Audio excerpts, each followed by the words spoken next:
चिखल बजे भी मन खाली पीछा ही घूमी तो का करबे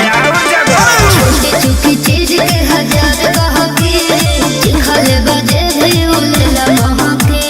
मन रखनी हम नहीं चखनी तो मंगला पते तारुन तो काहे तरसाओ तारू अरे रखले बारू हिलवले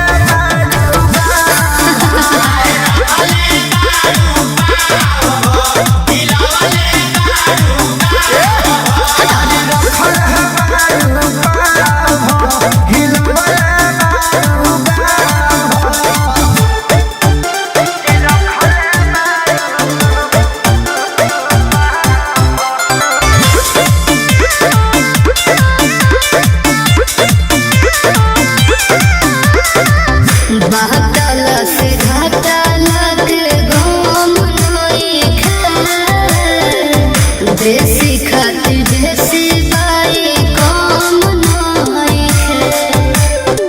सब लइका पढ़ाई छोड़ दे तू बिला न जा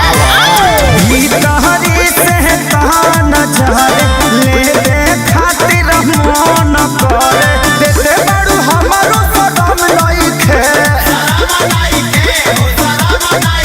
नहीं जाता बाबू नहीं राजा बाबू तू तोरा खेलू नाता लगा से बता दो अरे रखले बारू ओहो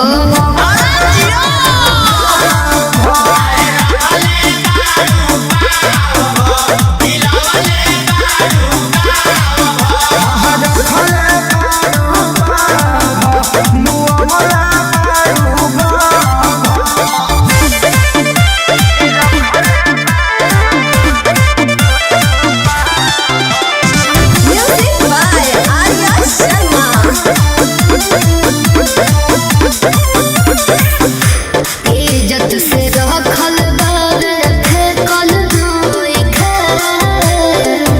ओहे बुझे मोहरम जेकरा फेकल नहीं खे अरे ऐसन बाबे मारी पीछे पड़ले होखे सारी कहे विष्णुपुरी को देखल लइखे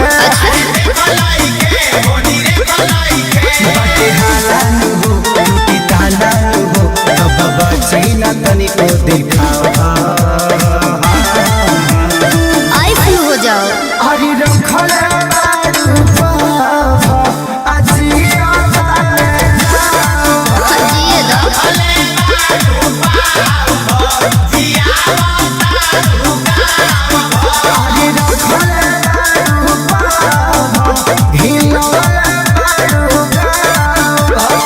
अब कतना हिले बुहिला के गिरा देबू का।